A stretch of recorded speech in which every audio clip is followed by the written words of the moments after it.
बिस्मिल्लाहिर्रहमानिर्रहीम। आज का ये किस्सा और कहानी एक तोता और तोती की है। एक तोता और तोती कहीं से गुजर रहे थे।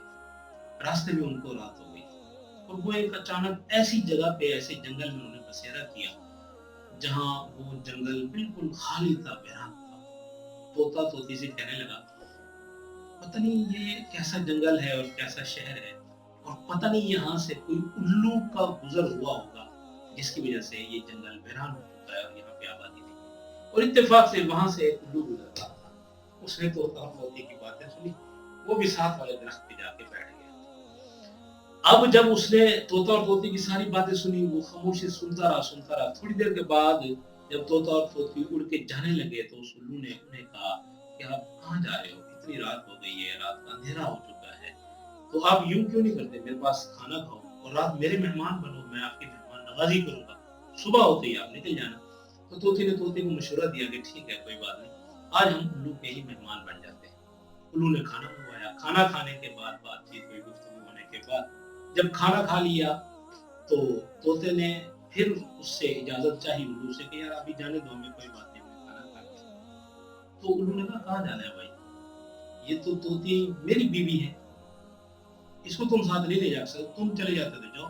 उसने कहा, ये कैसे हो सकता है, ना तुम्हारी शक्ल मिलती है, ना तुम्हारी जुबान मिलती है, ना तुम्हारा रंग मिलता है, ये तुम्हारी बीवी हो? मैंने कहा, ये मेरी बीवी है। अगर इस बात का यकीन नहीं आता तो आओ अदालत में काजी से जाकर फैसला करवा लेते हैं, जो जज फैसला दे देगा हम वही मान लेंगे। तो मैंने कहा, ठीक है। तो इस बात पे यकीन था कि इसका रंग मेरे जैसा, इसकी जुबान मेरे जैसी, इसका उड़ना चलना सब कुछ मेरे जैसा है, उल्लू की कैसे बीवी हो सकती है? तो मुतमईन था। लेकिन जब उल्लू ने अपना फैसला अदालत में जाके जज को सुनाया तो जज ने फैसला उल्लू के हक में दे दिया।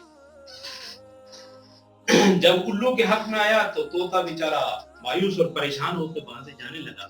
तो उल्लू ने पीछे से आवाज दी कि भाई कहाँ जा रहे हो, अपनी बीवी को तो साथ लेते जाओ। तो उस तोते ने कहा, तुम मुझसे मजाक कर रहे हो, मेरा दिल तोड़ रहे हो, अभी तो फैसला आपके हक में हो गया कि ये आपकी बीवी है, मैं इस बेवफा बीवी को कैसे ले जाऊं? तो उस उल्लू ने कहा, नहीं, ऐसी बात नहीं है, ये मैंने तुम्हें उस कहानी का सबक सिखाना था जो अभी थोड़ी देर तुम पहले दरख्त पे जाके बोल रहे थे। तो उसने कहा, कैसी कहानी और कैसा मुझे सबक सिखाना आपने? तो उस उल्लू ने कहा, आपने ये कहा था ना कि ये बस्ती किसी उल्लू के गुजर से वीरान हो चुकी है, ये जंगल कहीं से ये उल्लू गुजरा है तो वीरान हुआ है। फरमाया, ऐसी बात नहीं है, बस्तियां उल्लू के गुजरने से वीरान नहीं होती। बस्तियां, इलाके, शहर ये ना इंसाफी की वजह से वीरान होते हैं, खत्म हो जाते हैं। जहाँ अदल इंसाफ का कानून नहीं होता, जहाँ पे अदल इंसाफ खत्म हो जाता है, तो फिर वहां पे शहर के शहर खत्म हो जाते हैं, आबादी की आबादियां खत्म हो जाती हैं।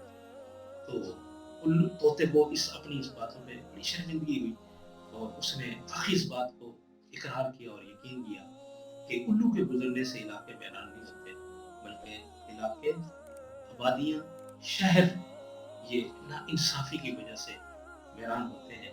किसी परिंदे के, किसी इंसान के जाने से, किसी जानवर के गुजरने से इसका कोई ताल्लुक नहीं।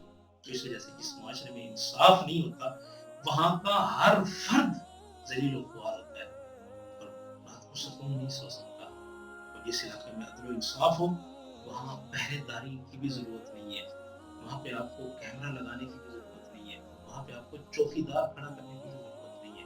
जब आपको पता है कि मुझे मेरा इंसाफ सुबह मिल जाएगा, मेरी दहलीज पे मिलेगा, मेरी मकान की चौखट पे मिलेगा, तो ये सब चीजें आप नहीं करते। लेकिन जब आपको इंसाफ ही नहीं मिलता, सालों साल इंसाफ नहीं मिलता, फिर आपको कैमरा भी लगवाना पड़ता है, फिर आपको चौकीदार भी रखने पड़ते हैं, फिर आपको कुत्ते भी अपने घर की निगरानी के लिए रखने पड़ते हैं, फिर भी इंसाफ नहीं मिलता। फिर आप कैसे कहते हो कि इलाकों में आबादी नहीं है, शहर क्यों वीरान होते हैं, लोगों में सुकून क्यों नहीं है? इन सब चीजों की जो सबसे बड़ी जिम्मेदारी है वो हमारे अंदर इंसाफ की कमी है। अगर आज भी हम इंसाफ पैदा कर लें तो हमारा माशरा, हमारा मुल्क, हमारी बस्तियां, हमारे शहर ये फिर से आबाद हो सकते हैं।